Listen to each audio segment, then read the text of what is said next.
Fall in love with plants, and they will love you back. Imagine this: there are more than 40,000 edible plant species on the planet, according to scientists, and within each species there are sometimes thousands of varieties. Each plant, from the rich, savory tomato to the bitter, pungent wild green, tells a story as it evolves along with mankind, developing its own unique colors, flavors, and textures, and catch of nutrients. Researchers today know that these plants are teeming with compounds called phytochemicals, which have the power to protect the plant from its threats such as sun damage and pests. And these plants provide protection to humans too, create a symbiotic relationship between people and plants. We care for plants and pluck their fruits and cast away the seeds to start a new cycle of life. Meanwhile, we are sustained and nurtured by these plants and we live a long, prosperous life. That's on page 1. I'm turning to page 4. Dear reader, this book is about eating right to keep your brain young and healthy. The recommendations in this book are based on a substantial body of science. The Mind Diet refers to the Mediterranean dietary approaches to stop hypertension. Intervention for neurodegenerative delay. It's based on years of cumulative research findings on which foods and nutrients benefit and harm brain function. Not only that, it builds upon a foundation of 2 proven diets that have been studied for many decades and practiced in good health for centuries. Because this diet is based on research, I do spend time explaining the science. While this can get a bit technical at times, it's not meant to be a textbook. More useful to you, reader, is that it's a practical guide to crafting delicious and nourishing snacks, meals, and eating plans using the latest science and diet and dimension. The Mind Diet on page 6 says covers 15 food groups, including 5 types of foods to avoid. There's twice as many to enjoy. Best foods for your brain include green, leafy vegetables, nuts, beans, berries, poultry, fish, whole grains, olive oil, and wine. Avoid red meat, butter and stick margarine, whole fat, cheese, pastries, and sweets, and fried fast food. The Mind Diet will show you how easy and delicious it can be to keep your mind sharp and feel up to 7.5 years younger in cognitive age. I'm going to skip to the page that deals with the science of the Mind Diet. What follows is, on page 10, a very basic orientation to the brain and general cognitive functions that will be relevant in this book. By no means comprehensive or even very detailed. Simple information about various sections of the brain will be explained in approachable language. For example, rather than discuss the anterior and posterior brain, words like front and back will be used. After establishing the basic framework and how the brain works, this chapter will explore how the brain disease changes with cognitive disease, dementia, and Alzheimer's disease. The brain has 3 main parts, brain basics. The largest part of the brain is called the cerebrum. It handles higher functions like reasoning, learning, emotion, speech, fine motor control, correctly interpreting touch, vision, and hearing, and of course, memory. When this book discusses the brain, it refers to the cerebrum. For your information, the other 2 parts, are smaller and sit under the brain. They're called the cerebellum and brain stem. They maintain functions such as breathing, digestion, body temperature, and balance. The brain has 2 sides, left and right, called hemispheres. Each hemisphere has 4 sections, 1 in front, 1 in back, and 2 in the middle stacked on top of each other. These sections are called lobes, and there are 8 total. Each lobe is affiliated with a certain set of functions. Lobes are not independent, though.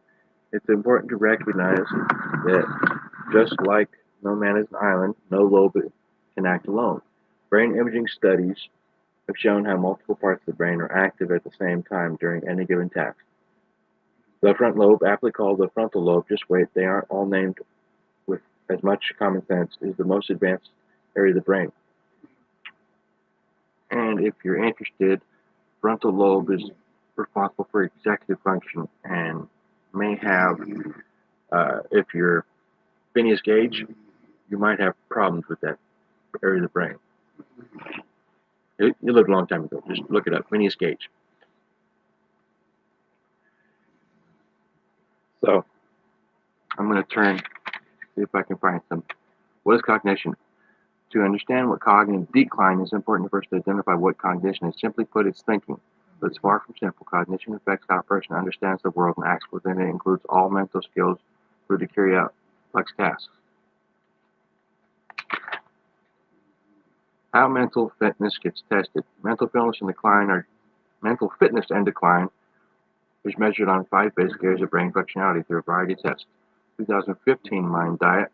Research uses 19 standardized tests to divide the following cognition domains: episodic memory, semantic memory, perceptual speed, working memory, and visual spatial abilities. So the mind can function. So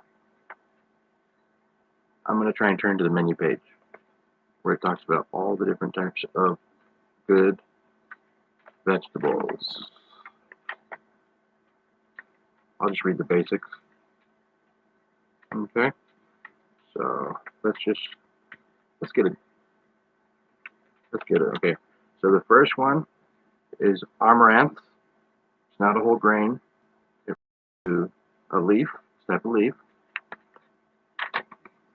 Bok choy, cabbage, dandelion greens, galan, salad savoy, Swiss chard, and it goes into winter leafy greens, kale, butter lettuce, collard greens, manila lettuce, red leaf lettuce, sorrel, watercress, summer leafy greens, endive, manila lettuce, bok choy spinach, bell peppers, Rocco flower, broccolini, carrots, celery, cherry tomatoes, Chinese eggplant, leeks, mushrooms, onions, parsnips, pearl onions, potatoes, snow peas, yucca root, acorn squash, black salsify, broccoli, Brussels sprouts, buttercup squash, butternut squash, cardoon, cauliflower, coyote squash, Chinese long beans,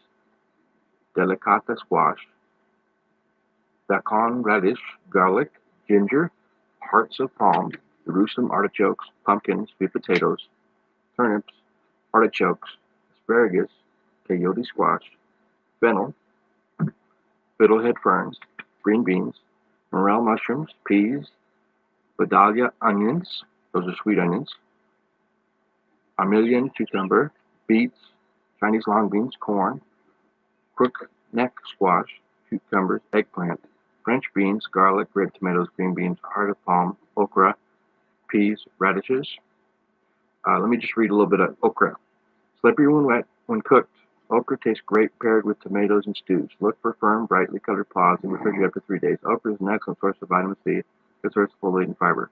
Peas, radishes, shallots, sugar snap peas, tomatoes, Yukon Gold potatoes, zucchini, whole grains. Amaranth, barley, buckwheat, bulgur, corn, acorn, farro, briquet, horsan wheat, quinoa, millet, oats, quinoa, rice, rye, sorghum, spelled teff, triticale, wheat, wild rice. Nuts, almonds, hazelnuts, pine nuts, pistachios, walnuts, Brazilian nuts, cashews, macadamia nuts, pecans, peanuts, beans,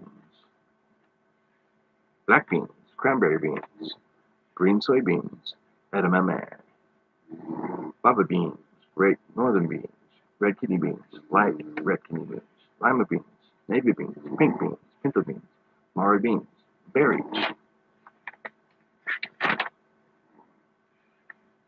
Barbados cherries, black crowberries, Cape gooseberries, cranberries, huckleberries, pomegranates, red currants, lychee, strawberries, summerberries, black crowberries, black currants, blackberries, blueberries, boysenberries, cherries, sour cherries, elderberries, logans, lychee, mulberries, strawberries, raspberries, fish,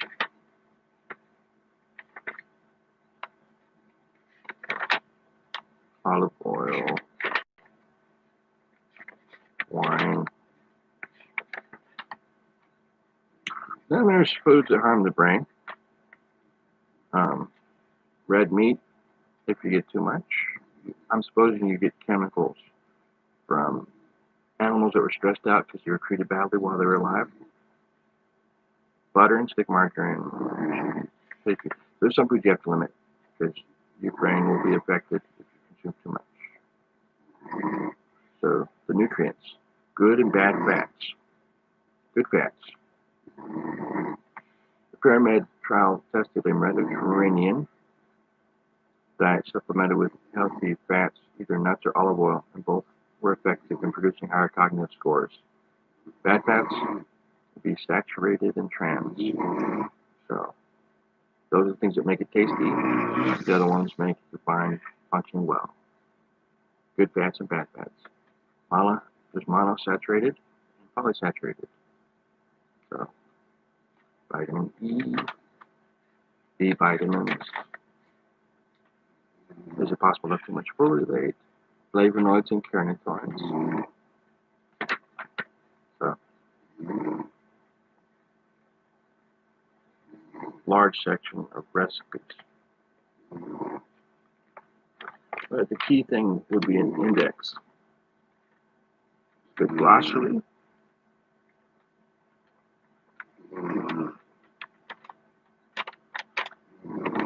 And when I remember, there was a reference that I also saw on a PBS show talking about,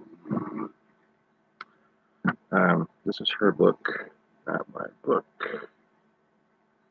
The name is Maggie Moon. She's got some type of doctorate. There was a study on a PBS show talking about how they gave nasal insulin to some people that had a type of cognitive dementia, possibly related to Alzheimer's. They suggested that one feature common to Alzheimer's is an almost diabetic malabsorption of glucose. So the people with diabetes, instead of administering the insulin into their bloodstream, they did nasal insulin, which crossed the blood-brain barrier and improved some cognition. It was a study in Canada, and it's referenced in the back reference of this book.